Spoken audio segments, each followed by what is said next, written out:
سورہ مریم 19واں سورہ ہے قرآن کا، اور اس میں اللہ سبحانہ و تعالیٰ نے یہ ارشاد فرمایا ہے 73ویں آیت میں کہ وَإِن مِّنكُمْ إِلَّا وَارِدُهَا، کہ تم میں سے ہر ایک، مجھ سمیت ہم میں سے ہر ایک، وہ جب میدان محشر میں پہنچے گا تو جنت میں نہیں جائے گا مگر یہ کہ إِلَّا وَارِدُهَا، جہنم سے ہو کے گزرے گا۔ یہ اللہ سبحانہ و تعالیٰ نے فرمایا ہے، ہر ایک نے جہنم سے گزرنا ہے۔ اور یہاں پر نفی کے بعد استثناء ہے، علماء تشریف فرمائیں، یہ تائید فرمائیں گے، یعنی یہ کہ کوئی ایک بھی ایگزمپٹڈ نہیں ہے، سب کے سب۔ اب اس میں بعض لوگوں نے اس کی تعویل کرنے کی کوشش کی ہے کہ اس کا مطلب کیا ہے کہ کیوں اللہ تعالیٰ سب کو جہنم سے گزارے گا۔ بعض نے کہا کہ نہیں، اس کا مطلب کچھ اور ہے، لیکن الفاظ پہ آپ جائیے اور واقعاً جو اس کی ٹرو اسپرٹ ہے اس پہ دیکھیے تو ایسا ہی ہے۔ تو اگر سب جہنم سے گزریں گے تو پھر جو مولانا حیدر کرار ہیں، بی بی کے محب ہیں، وہ جہنم سے گزریں گے کیا؟ جی سب گزریں گے۔ تو پھر کیا ہوگا اس وقت؟ جیسے اللہ سبحانہ وتعالیٰ نے ابراہیم علیہ السلام کو آگ میں محفوظ رکھا تھا نا،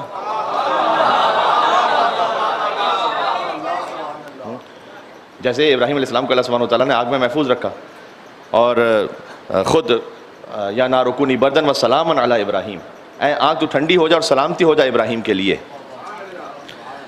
تو اللہ تعالیٰ پھر گزارے گا کیوں؟ جب وہاں عذاب انشاءاللہ نہیں ہوگا تو پھر گزارے گا کیوں؟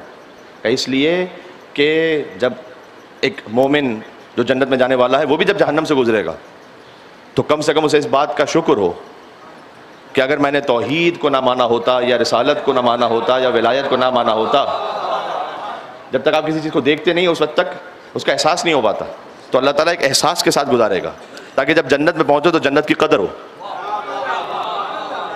وجہ اس کی سمجھ میں آ گئی کہ جب اگر میں جہنم دیکھی نہ ہو تو ہمیں معلوم ہی نہیں کہ وہاں پر کیا ہے۔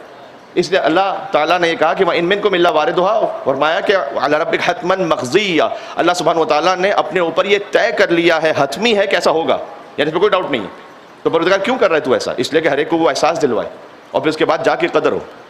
یہاں سے سمجھ میں آتا ہے واردھا کا لفظ ہے قرآن کا، تم میں سے ہر ایک وارد ہوگا۔ اب زیارت عاشورہ کا جملہ سمجھ میں آتا ہے کہ اللہم ارزقنی شفاعت الحسین یوم پروردگار ہمیں وارد ہونے والے دن حسین کی شفاعت عطا فرما دے۔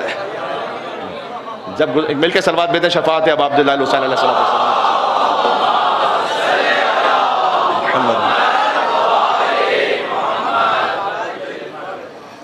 تو یہ خاص الخاص اس وقت کی شفاعت مانگی جا رہی ہے۔ اللہم ارزقنی شفاعت الحسین یوم الورود، وہی لفظ ہے واردھا یوم الورود۔ پروردگار جب ہم وارد ہوں گے اس دن حسین کی شفاعت عطا فرما۔ کتنا ہی اہم موقع ہے وہ، کتنا ہی حساس موقع ہے جب انسان جہنم سے گزر رہا ہے۔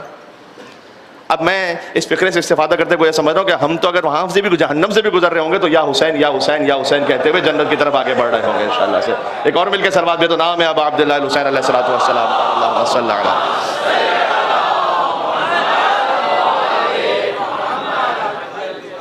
لیکن اس کی ایک شرط بھی ہے جو ہمارے موضوع سے متصل ہے، اللہم ارزقنی شفاعت الحسین یوم الورود وثبت لی قدم صدق عندک مع الحسین واصحاب الحسین الذین بذلوا۔ سبحان اللہ، ماشاءاللہ کتنے مومنین ساتھ پڑھو تو دل کو تسلی و خوشی ہوتی ہے کہ زیارت عاشورہ انشاءاللہ تقریباً ہر ایک کے وظیفے میں ہے۔ اگر سارا سال اس کو نہ کر سکے تو کم سے کم ان 10 دنوں میں عاشور تک یہ ضرور کرنا چاہیے۔ اگر 100 دفعہ درود و سلام کے ساتھ نہ پڑھ سکیں تو کم سے کم 1 مرتبہ پڑھیں، اور 100 دفعہ جو درود و سلام ہے اس میں بھی جو مختصر ہے اگر وہ پڑھ لیں تو انشاءاللہ 100 مرتبہ کی جو تاثیر ہے وہ حاصل ہو جائے گی آپ کو۔ وہ کیا ہے مختصر؟ ایک تو یہ ہے کہ اللہم لعن اول ظالم ظلم حق محمد وآل محمد وآخر تعاون له علی ذلک، اللہم لعن الاصابۃ التي جاہدت الحسین وشایعت وبایعت وتابعت علی قتلہ، اللہم لعنہم جمیعا۔ یہ اللہم لعنہم جمیعا فقط 100 مرتبہ پڑھ لیں آپ، پورا نہیں، اللہم لعنہم جمیعا یہ 100 مرتبہ تکرار کیجئے انشاءاللہ، پھر اس کا اثر دیکھیے آپ۔ اور السلام علیک یا ابا عبداللہ وعلی الارواح التي حلت بفنائک علیک منی سلام اللہ ابدا ما بقیت وبقی اللیل والنہار ولا جعلہ اللہ آخر العہد منی لزیارتکم۔ پھر 100 دفعہ پڑھیں السلام علی الحسین وعلی علی ابن الحسین وعلی اولاد الحسین وعلی اصحاب الحسین۔ اس کی تاثیر دیکھیں آپ۔ اور اگر یہ اتنا مختصر بھی 100 دفعہ نہ پڑھ سکیں تو کم سے کم ایک بار، اچھا میں آپ سے ریکویسٹ کروں گا، عاشور کے دن یہ عمل تقریباً مومن انجام دیتے ہیں، لیکن عاشور کے دن کم سے کم یہ مختصر والی 100 دفعہ پڑھیے آپ۔ وثبت لی قدم صدق عندک مع الحسین، پروردگار مجھے تو امام حسین کی شفاعت عطا فرما لیکن ثابت قدم رکھ مجھے حسین علیہ السلام کے ساتھ اور اصحاب حسین کے ساتھ، الذین بذلوا مہجہم دون الحسین، جنہوں نے اپنی جانوں کو قربان کیا۔ تو ثابت قدم رہنا، اور ثابت قدم وہی رہے گا جس کے پاس علم ہے،